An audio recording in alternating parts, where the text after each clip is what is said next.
Welcome to Chapter 24, the Urinary System. The urinary system consists of two kidneys, and these kidneys receive 25% of cardiac output. They perform the excretory functions of the urinary system by producing urine. The urinary tract includes the ureters or ureters, which receive urine from the kidneys, and the urine moves by way of gravity and peristalsis to the bladder. The bladder stores the urine and has smooth muscle that will contract during urination. The urethra will conduct the urine from the bladder to outside.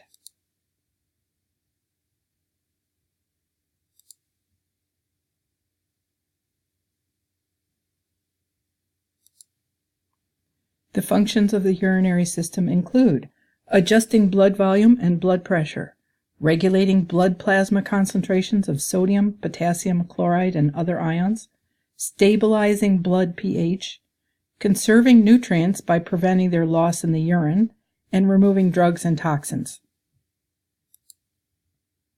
Which of the following is an unpaired organ that is part of the urinary system? Urethra.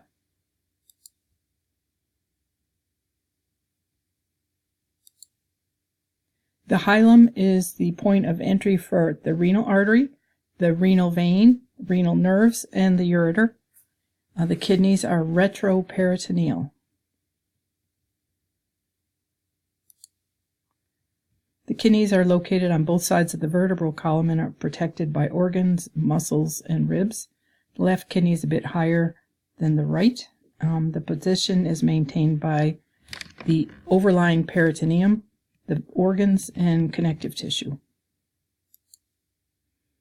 The kidney supporting connective tissues include the fibrous capsule made of collagen, which covers the outer surface of the kidney, perinephric fat, a thick layer of adipose tissue, and renal fascia, dense fibrous outer layer that anchors the kidney to surrounding structures.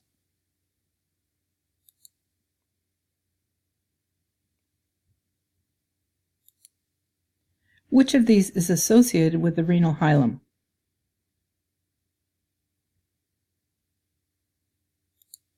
Renal pelvis.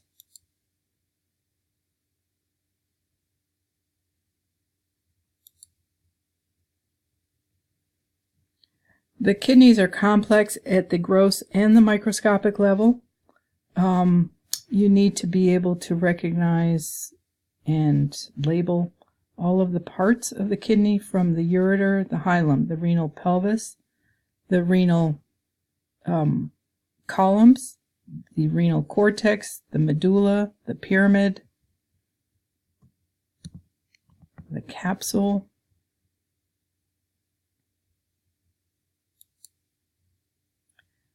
the collecting structures are the minor calyx, which leads into the major calyx. This leads into the renal pelvis, the funnel-shaped structure that collects urine and sends it down the ureter. At the microscopic level of the kidney is the nephron, of which there are two types. 85% of all nephrons are cortical nephrons, and 15% are juxtamedullary nephrons. Cortical nephrons are located primarily in the cortex and responsible for most regulatory functions.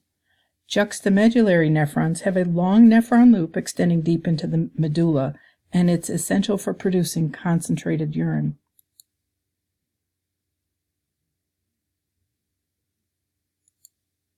Which of the following is a type of nephron that extends deep into the renal medulla?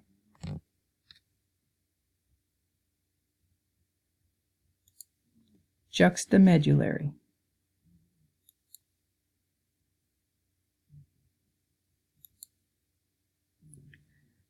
A nephron is divided into segments, and each segment has very specific functions. The renal corpuscle, here the blood pressure forces water and solutes out of the glomerular capillaries in a process called filtration. It produces a filtrate that is protein-free and formed element-free and similar to blood plasma, and this will enter the tubule. The renal tubule is a tubular passageway up to 50 millimeters long. That's half a meter. Oops, hold on a second. 50 centimeters is half a meter. 50 millimeters is 5 centimeters. I was wondering about that. Ooh, that's kind of long. 5 centimeters. It receives the filtrate and modifies it to create urine. Then the renal corpuscle is the glomerular capsule, a cup-shaped chamber, and inside this is the glomerulus, which is the capillary tangle. The proximal convoluted tubule, or PCT, reabsorbs nutrients from the filtrate, now called tubular fluid. The nephron loop establishes osmotic gradient for water reabsorption, and the DCT, or distal convoluted tubule, adjusts tubular fluid composition by reabsorption and secretion. You should be able to label the parts of the nephron.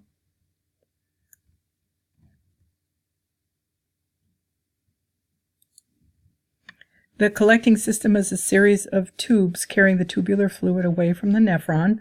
The collecting duct collects fluid from many nephrons, and it will carry this fluid through the renal medulla. It will go through a papillary duct, which collects fluid from multiple collecting ducts and delivers fluid to the minor calyx. As you recall, it goes from the minor calyx to the major calyx to the renal pelvis to the ureter.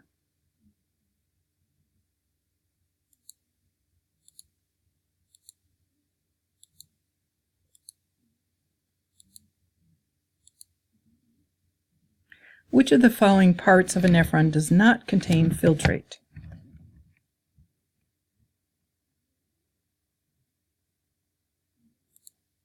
The glomerulus.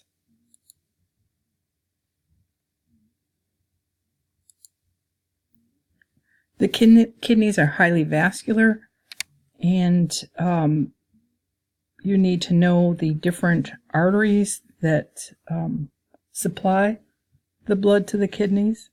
It begins with the renal artery, which is a branch from the aorta, becomes the segmental artery, then the interlobar arteries that goes between the renal pyramids, the arcuate arteries, and cortical radiate arteries.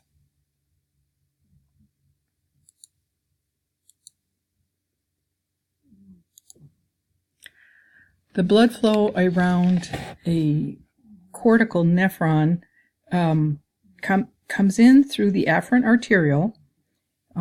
This will supply blood to each individual nephron. It's coming into the glomerulus, and then that will become the glomerulus will become the efferent arteriole that will carry the blood from the glomerulus to the peritubular capillaries. The peritubular capillaries surround the entire renal tubule, collecting water and solutes absorbed by the nephron and delivering other solutes to the nephron for secretion. The peritubular capillaries drain into the cortical radiate veins.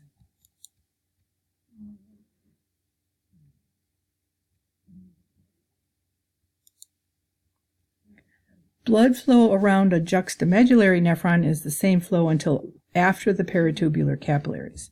Here there is a vasa recta, which is connected to the distal end of the peritubular capillaries.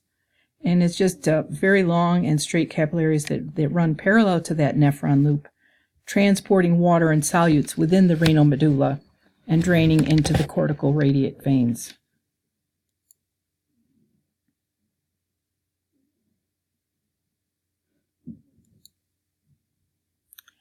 Each kidney has about 1.25 million nephrons. Both cortical and juxtamedullary nephrons are innervated by renal nerves that enter at the hilum. Sympathetic stimuli adjust blood flow and blood pressure at the glomerulus. Renin will be released when the blood pressure falls.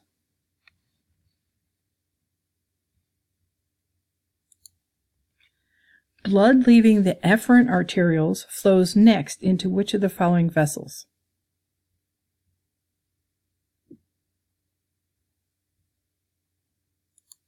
Peritubular capillary.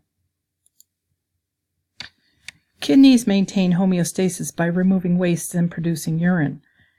The urinary system maintains homeostasis by regulating the volume and composition of the blood. It concentrates the urine and excretes solutes, especially metabolic wastes, such as 1. Urea. Urea is the most abundant organic waste, and it is due to the breakdown of amino acids. 2. Creatinine. This is a byproduct of creatine phosphate breakdown in the muscles. And 3. Uric acid. This is formed during the recycling of nitrogenous bases of RNA. This chart shows the concentration of different ions, nutrients, and wastes in the blood plasma versus the urine. There are 3 processes in urine formation. Number 1, filtration. Blood pressure forces water and solutes across the membranes of the glomerular capillaries into capsular space. 2, reabsorption. Water and solutes are transported from the tubular fluid across the tubular epithelium into the peritubular fluid. 3, secretion. Solutes are transported from the peritubular fluid across the tubular epithelium into the tubular fluid. So, number 1, filtration. Things are forced out of the blood into the tubule. 2, reabsorption. It goes from the tubule back to the blood. 3, secretion from the blood back to the tubule.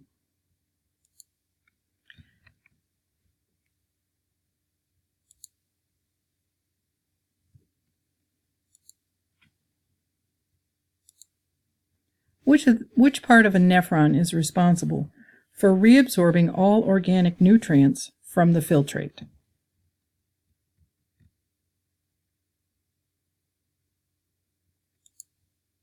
Proximal convoluted tubule. Which of these is the most abundant nitrogenous waste?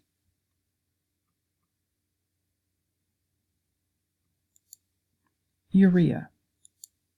Which part of the nephron is responsible for filtration?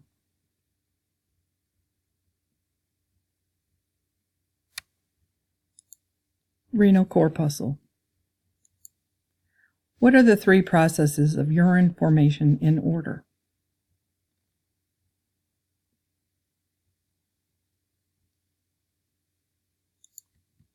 Filtration, secretion, and reabsorption.